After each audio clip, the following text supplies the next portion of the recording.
আজি নিশ্চয় মাননীয় মুখ্যমন্ত্ৰী ডক্টৰ হিমন্ত বিশ্ব শৰ্মা ডাঙৰীয়াই প্ৰেছ মিটৰ যোগেদি এই যে বহুদিনৰ পৰা কৈ থকা হৈছিলে আমাৰ যোৰহাট লোকসভাৰ সাংসদ গৌৰৱ গগৈ ভাৰতীয় জাতীয় কংগ্ৰেছৰ তেওঁ অসমৰ সভাপতি সাংসদ তেওঁক লৈ আমি সঁচাকৈ অপমানিত বোধ কৰিছোঁ। আমি যোৰহাট লোকসভাৰ এজন নাগৰিক হিচাপেও আমি লজ্জিত হৈছোঁ আৰু আমি এজন অসমীয়া হিচাপে তেওঁ যি ধৰণে পাকিস্তানৰ লগত লিংক আছে, যিটো চিক্ৰেট লিংক আৰু এণ্টি ইণ্ডিয়ানৰ লগত এক্টিভিটিছৰ লগত তেওঁ জড়িত হ'ল, সেই কথাটো আজি যেতিয়া মাননীয় মুখ্যমন্ত্ৰীৰ যি তেওঁৰ যি প্ৰেছ মিটৰ যোগেদি প্ৰকাশ পাইছে তথ্য সহকাৰে, গতিকেলৈ ইয়াতকৈ আৰু বুজিবলৈ বাকী নাই। তেখেতৰ তৃতীয়জনেই বিদেশী, তেওঁ মাত্ৰ ভাৰতীয় নাগৰিক আৰু তেখেতে অসমখনক ধ্বংস কৰিবৰ কাৰণে, ভাৰতবৰ্ষখনক শেষ কৰিবৰ কাৰণে যিটো শক্তিৰ লগত জড়িত হৈ পৰিছে, গতিকে সেই ক্ষেত্ৰত আমি অতিশয় দুখ অনুভৱ কৰিছোঁ। আজি সৰ্বত্ৰে অসমৰ শদিয়াৰ পৰা ধুবুৰীলৈকে প্ৰত্যেকেই আজি নিজেই প্ৰতিবাদমুখৰ হৈ পৰিছে আৰু তেওঁক লৈ আজি আজি যোৰহাটৰ লোকসভা সমষ্টিৰ অন্তৰ্গত সোণাৰীত আমি আজি ইয়াতে সমবেত হৈছোঁহি। স্বতঃস্ফূৰ্তভাৱে ৰাইজ ওলাই আহিছে।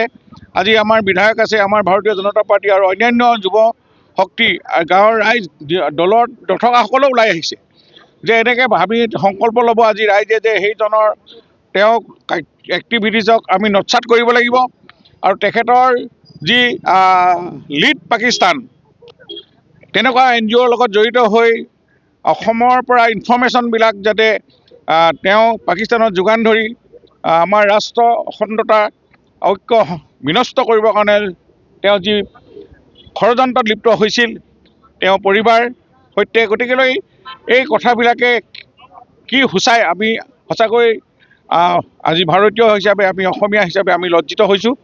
গতিকে মই ভাবোঁ যে ইয়াৰ উচিত তদন্ত হ'ব লাগে, ডিটেইলছ, আৰু অসমৰ ৰাইজে এনেধৰণে কি সিদ্ধান্ত লয়, অসমৰ ৰাইজে নিজে স্বতঃস্ফূৰ্তভাৱে এইখিনি সিদ্ধান্ত অৱগত হ'ব লাগে। মই আজি ইয়াতে আহি আমাৰ সমবেত সকলো ৰাইজ, ইয়াতে আমাৰ ভাৰতীয় জনতা পাৰ্টি, আমাৰ চৰাইদেউ জিলা সভানেত্ৰী নিতুমণি প্ৰধান ডাঙৰীয়াকে আদি কৰি আমি যিখিনি সমবেত হৈছোঁহি, গতিকে আমি এইখিনিয়ে আমি সঁচাকৈ এনেকুৱা ধৰণৰ অপমানসূচক তেখেতক আমি সামাজিকভাৱে বৰ্জন কৰা, আমি তেওঁক মুদ্ৰাবাদেই নহয়, গতিকে তেওঁ যে যি শক্তিৰ লগত জড়িত আছে, আইনসংগত যিখিনি ব্যৱস্থা হ'ব লাগে, আইনীভাৱে এজন ৰাষ্ট্ৰদ্ৰোহী হিচাপে তেওঁক যি ভাৰতীয় সংবিধানে তেওঁক যিখিনি আইনসংগত ব্যৱস্থা ল'ব লাগে সেইখিনিলৈকে যাতে যায়, তাৰ কাৰণেও আমাৰ দাবী আছে। আৰু অসমৰ ৰাইজে সাংসদটো পদ, মইতো নিশ্চিতভাৱেতো সাংসদ পদ খাৰিজ হ'ব লাগে এনেধৰণৰ এক্টিভিষ্টত লিড হ'লে। এতিয়া তাতে আমাৰ SITৰ দৰে NIA দৰে যিবিলাক শক্তিশালী এজেঞ্চি, ইনভেষ্টিগেশ্যন এজেঞ্চি, তেওঁলোকে এইবিলাক ছাৰ্ভে কৰি পাইছে। অসম আৰক্ষী ইয়াত তদন্তত এইবিলাক আহিছে পোহৰলৈ। গতিকে ই সঁচাকৈ আমাৰ কাৰণে অতি লজ্জিত। অসমীয়া হিচাপে আমি অপমানিত হৈছোঁ আৰু তেওঁক আমি সকলো ৰাইজে, তেওঁৰ সেই পৰিয়াল, প্ৰাক্তন মুখ্যমন্ত্ৰী তৰুণ গগৈ আমি যেনেধৰণে অসমৰ ৰাইজে সন্মান কৰিছিল, আজি সেই পৰিয়ালত যে এনেকৈ ৰাষ্ট্ৰদ্ৰোহী ব্যক্তিৰ জন্ম হ'ব কোনোৱে ভবাই নাছিল।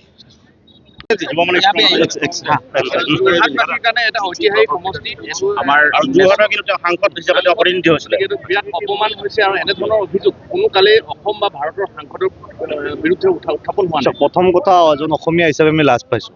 দ্বিতীয় কথা যে যোৰহাটবাসীয়ে এগৰাকী শিক্ষিত ব্যক্তি বুলি ভাবি তেখেতক নিৰ্বাচিত কৰি পঠাইছে, কিন্তু আজি প্ৰমাণিত হৈছে যে যোৰহাটৰ সাংসদগৰাকীয়ে কিয় সংসদত অপাৰেশ্যন সিন্দুৰৰ ওপৰত প্ৰশ্নবোধক চিহ্ন উঠিছিল।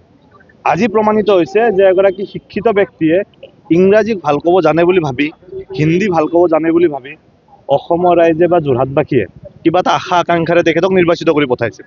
কিন্তু আজি আমি বুজি পাইছোঁ যে যেতিয়া পাকিস্তানৰ সন্ত্ৰাসবাদীয়ে ভাৰতবৰ্ষৰ নাগৰিকৰ ওপৰত আক্ৰমণ কৰে, ভাৰতবৰ্ষই তাৰ প্ৰত্যুত্তৰত যেতিয়া অপাৰেশ্যন সিন্দুৰ কৰে, তাক ধন্যবাদ দিয়াৰ পৰিৱৰ্তে অসমৰ সাংসদগৰাকীয়ে কিয় সংসদত ভাৰতবৰ্ষৰ সৈন্যবলৰ ওপৰত প্ৰশ্নবোধক চিহ্ন তোলে, আজি তাৰ প্ৰমাণিত হৈছে। গতিকে আজি এগৰাকী অসমীয়া হিচাপে, এগৰাকী ভাৰতীয় হিচাপে আৰু এগৰাকী যুৱ প্ৰজন্ম হিচাপে আমি লাজ পাইছোঁ আৰু গৌৰৱ গগৈৰ এনেকুৱা কাণ্ডক, তেখেতৰ পত্নীৰ এনেকুৱা কাণ্ডক আমি ধিক্কাৰ প্ৰদান কৰিছোঁ।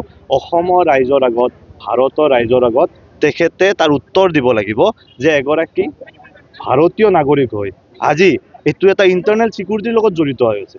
আজি আমি তেওঁৰ এই কাণ্ডবিলাকৰ পৰা ভাবিবলৈ বাধ্য হৈছোঁ যে আমি ইণ্টাৰনেল ছিকিউৰিটিৰ ক্ষেত্ৰত তেখেতৰ ক'ৰবাত মানে ইণ্টাৰনেল ছিকিউৰিটি থ্ৰেটৰ ক্ষেত্ৰত তেখেতৰ অৰিহণা আছে নেকি। আজি অসমৰ পৰা প্ৰতিনিধিত্ব কৰি ভাৰতবৰ্ষৰ সংসদত এক প্ৰকাৰ ভাৰতবৰ্ষৰ সৈন্যবলৰ ওপৰত প্ৰশ্নবোধক চিনাটো এক প্ৰকাৰ চিহ্ন কৰাটো এক প্ৰকাৰ দেশদ্ৰোহিতাই বুজায়।